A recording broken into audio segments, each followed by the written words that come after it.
Growing up on a farm, I thought I knew what hard work was about because I grew up in New York, and so I had pruned apple trees in the winter. But working in a wine cellar is no bed of roses. But my father really was the driver to take me in the direction of wine, and he pushed me out to Davis. And I came to the Napa Valley in the mid-'70s, essentially doing an internship at Robert Mondavi Winery in 1977. Mr. Mondavi and the Baron Philippe Rothschild project came together, and Mr. Mondavi asked me to be a part of that.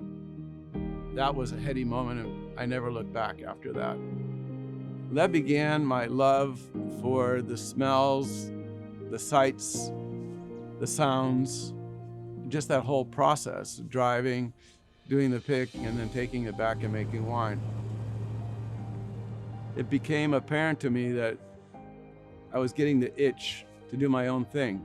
Well, when I started Paul Hobbs Winery 30-some years ago, I honestly had never been so frightened in my life.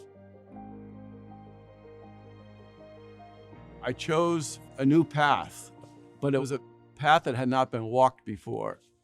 And it made it quite scary, especially when sometimes things would go sideways.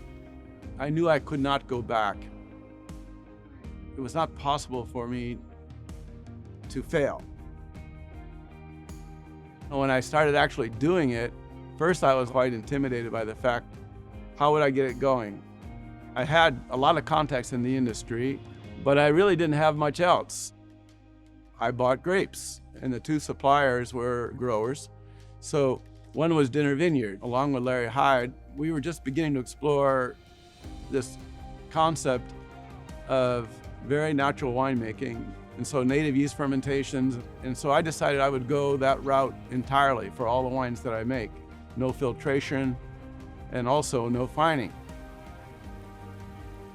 For the first releases of Paul Hobbs Dinner Vineyard Chardonnay, for example, I actually thought it was kind of a flawed wine because I had had challenges during the making of it, and yet I got good scores in the press, and I sold my first case in San Francisco. It was those kind of moments that just gave me fortitude and strengthened me to go forward.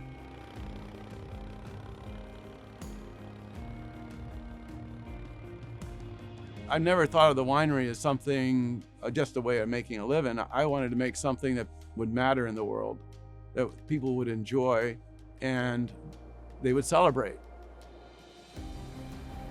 Here we are celebrating 30 years. It's like a true dream fulfilled, and you just have to pinch yourself. I'm very proud for my team that we've built, the culture that we've created, and that's really great when you have other people see the vision, and now they're shoulder to shoulder. We're locked together, going together, and that changes that aloneness that you have in the early years to something that's extremely rewarding.